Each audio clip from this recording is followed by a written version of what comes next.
दोस्तों, इस वीडियो में आपके परीक्षा से संबंधित बहुत महत्वपूर्ण जीके का फैक्ट्स अपलोड किया जा रहा है, जो कि लगभग सभी ग्रुप सी और ग्रुप डी लेवल के परीक्षाओं के लिए बहुत महत्वपूर्ण है।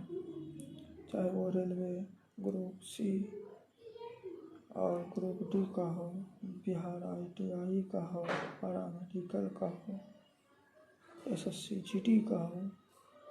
यदि ये वीडियो आपको पसंद आए तो सब्सक्राइब करें, बेल बटन पर क्लिक करें और दूसरों को भी शेयर करें।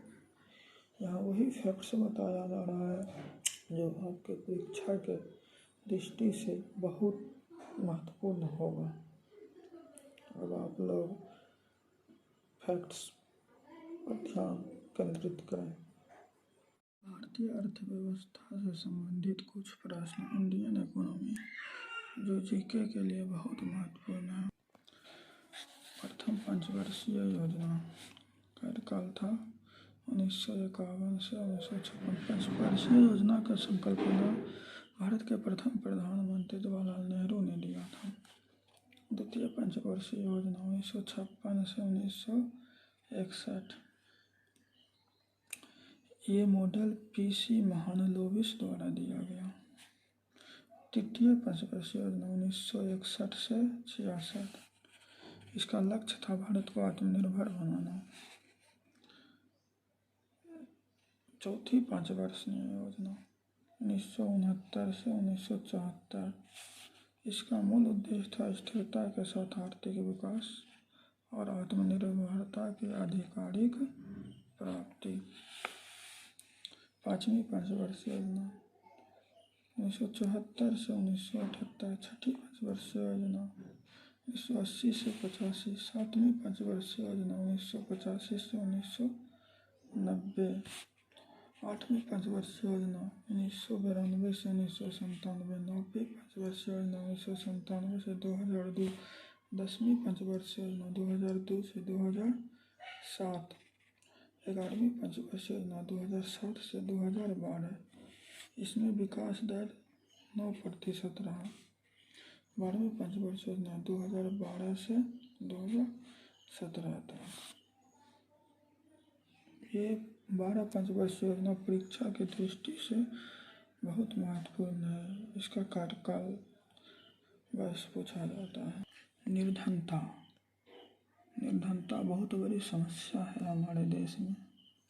योजना आयोग ने रिपोर्ट दिया कि ग्रामीण क्षेत्र के व्यक्ति को प्रति व्यक्ति 2400 कैलोरी ऊर्जा की जरूरत है और शहरी क्षेत्र में 2100। आप पढ़ते हैं भारतीय कृषि।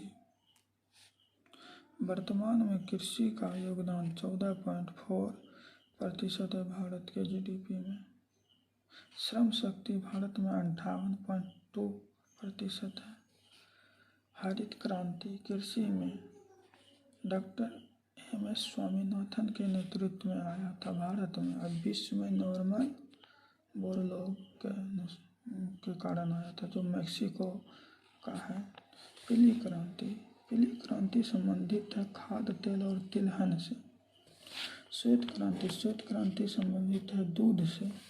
नीली क्रांति मछली उत्पादन से संबंधित है। गुलाबी क्रांति मांस उत्पादन से संबंधित है। सिलेक्टरी क्रांति अंडे उत्पादन से। भूरी क्रांति ईंधन के उत्पादन से संबंधित है। अब फसलों के प्रकार। कृषि में फसलों भारत में रबी, खरीफ, जायद मुख्य रूप से ये 3 फसल उगाई जाती है। रबी फसल का समय काल है अक्टूबर से नवंबर में बोया जाता है और अप्रैल मई में काटा जाता है।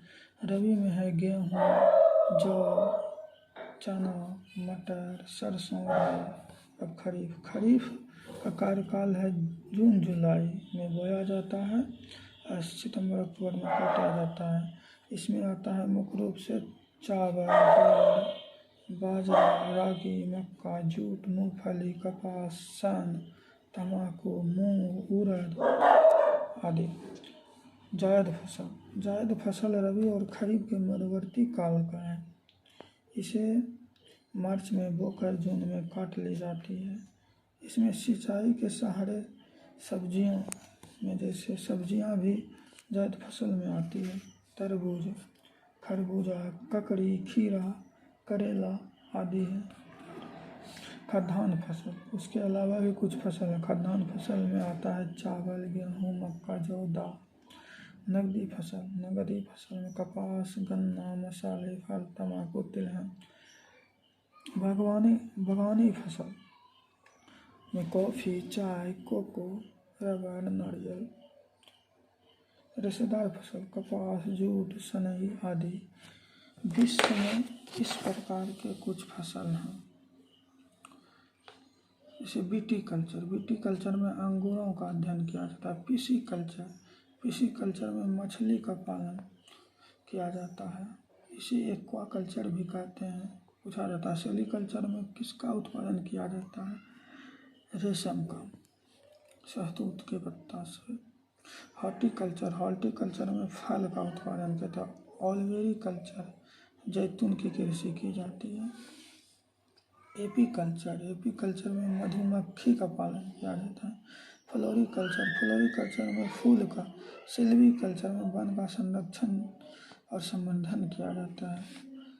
और मेरीकल्चर में समुद्री जीव का उत्पादन किया जाता है व्यापारिक उद्देश्य से। हॉर्टिकल्चर में घोड़े और खच्चर का पालन किया जाता है। कुछ स्थानांतरित कृषि जैसे झूम की खेती उत्तर पूर्वी भारत में होता है। दीपा बस्तर जिला छत्तीसगढ़ में होता है। भारतीय बैंकिंग व्यवस्था, भारत का पहला भारतीय बैंक था अवध कॉमर्शियल बैंक, जिसकी स्थापना वर्ष 1881 में की गई। उसके बाद दूसरा था 1894 पंजाब नेशनल बैंक की स्थापना की गई, जो भारत का पहला पूर्ण रूप से भारतीय बैंक था। पहला था अवध, दूसरा पंजाब नेशनल बैंक जो भारतीय था। भारतीय रिजर्व बैंक से केंद्रीय बैंक कहता है, RBI reserve bank of India. 1 अप्रैल 1935 को 5 करोड़ की पूंजी के द्वारा इसको स्टार्ट किया गया, स्थापना की गई। 1 जनवरी 1949 को, ये अंग्रेज के समय में ही था 1935 में। 1 जनवरी 1949 को भारत के आज़ाद होने के बाद रिजर्व बैंक का राष्ट्रीयकरण कर दिया गया और इसका मुख्यालय मुंबई बनाया गया। उसके बाद स्टेट बैंक ऑफ इंडिया की स्थापना की गई, जिसमें 1921 में 3 बैंक को मिलाया गया, bank of Bengal, bank of Mumbai, bank of Madras. इसको मिलाकर इंपीरियल बैंक की स्थापना की गई और वर्ष 1955 में इसका नाम बदल दिया SBI। ये सार्वजनिक क्षेत्र का बैंक है और भारत का सबसे बड़ा बैंक है सार्वजनिक क्षेत्र का। बैंकों का राष्ट्रीयकरण इंदिरा गांधी के समय 1969 में किया गया। 19 जुलाई 1969 में 14 बैंक का। पुनः 15 अप्रैल 1980 को 6 बड़े बैंक का राष्ट्रीयकरण कर दिया गया। टोटल बैंकों का राष्ट्रीयकरण की संख्या 19 है। कुछ अन्य बैंक का नाम, ICICI भारतीय औद्योगिक ऋण विनियम आयोग, इसकी स्थापना 1955 में की गई। नाबार्ड जो कृषि से संबंधित बनते हैं। राष्ट्रीय कृषि एवं ग्रामीण बैंक 1982 में। एग्जिम बैंक का भारतीय निर्यात आयात बैंक 1982 में ही नाबार्ड के साथ ही। और CDB भारतीय लघु उद्योग बैंक, इसका 1990 में। अब ग्रामीण विकास कार्यक्रम जैसे कुटीर ज्योति कार्यक्रम 1988-99 में। जवाहर रोजगार योजना 1989-90 में। प्रधानमंत्री रोजगार योजना 1993 में। ग्रामीण रोजगार सृजन कार्यक्रम 1995 में। जवाहर ग्राम समृद्धि योजना 1999 में। स्वर्ण जयंती ग्राम स्वरोजगार योजना 1999 में। अन्नपूर्णा योजना 2000 में। अंत्योदय योजना 2000 में। संपूर्ण ग्रामीण रोजगार 2001 में। और हरियाली परियोजना 2003 में। पूरा 2003 में। काम के बदले अनाज का राष्ट्रीय कार्यक्रम 2003 में। राष्ट्रीय पेयजल मिशन 1986, ये सब इम्पोर्टेंट है। स्वजल धारा कार्यक्रम 2002 में। भारत निर्माण कार्यक्रम 2005 में। राजीव गांधी ग्रामीण विद्युतीकरण योजना 2005 में। ग्रामीण स्वास्थ्य मिशन कार्यक्रम 2005 में। राष्ट्रीय ग्रामीण रोजगार गारंटी योजना 2006 में।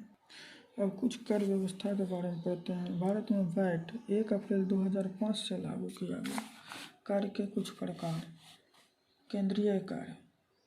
केंद्रीय कर में आता है धन कर, स्टेट ड्यूटी कर, उपहार कर, व्यय कर, ब्याज कर। ये केंद्र सरकार का। राज्य सरकार का भू राजस्व, कृषि, व्यवसाय, गैर शहरी। ये पूछता है जैसे व्यय कर किसका कर है, केंद्र सरकार का। ब्याज कर किसका है, उपहार किसका है, केंद्र का। और भू राजस्व, कृषि, ये सब राज्य सरकार है। इसे कर 2 प्रकार का होता है, केंद्र सरकार, राज्य सरकार का। उसमें भी है परोक्ष कर और परोक्ष कर। जैसे परोक्ष कर में आता है केंद्र सरकार के द्वारा लगाया जाता है सीमा शुल्क, केंद्रीय उत्पाद शुल्क, केंद्रीय बिक्री कर, सेवा कर। राज्य सरकार के द्वारा डीजल पेट्रोल पर कर, स्टाम्प पर कर, वाहन पर कर, वस्तुओं एवं यात्रियों पर परिवहन कर, शिक्षा कर, प्रवेश कर, सट्टेबाजी पर कर आदि। थैंक यू दोस्तों, ये था भारतीय अर्थव्यवस्था से संबंधित कुछ फैक्ट्स जो परीक्षा की दृष्टि से उपयोगी है। सही है, रेलवे ग्रुप सी और ग्रुप डी का हो, या बिहार ITI का, या पारा मेडिकल का, या SSC GD का हो, सभी के लिए बहुत महत्वपूर्ण है। Thanks for watching video.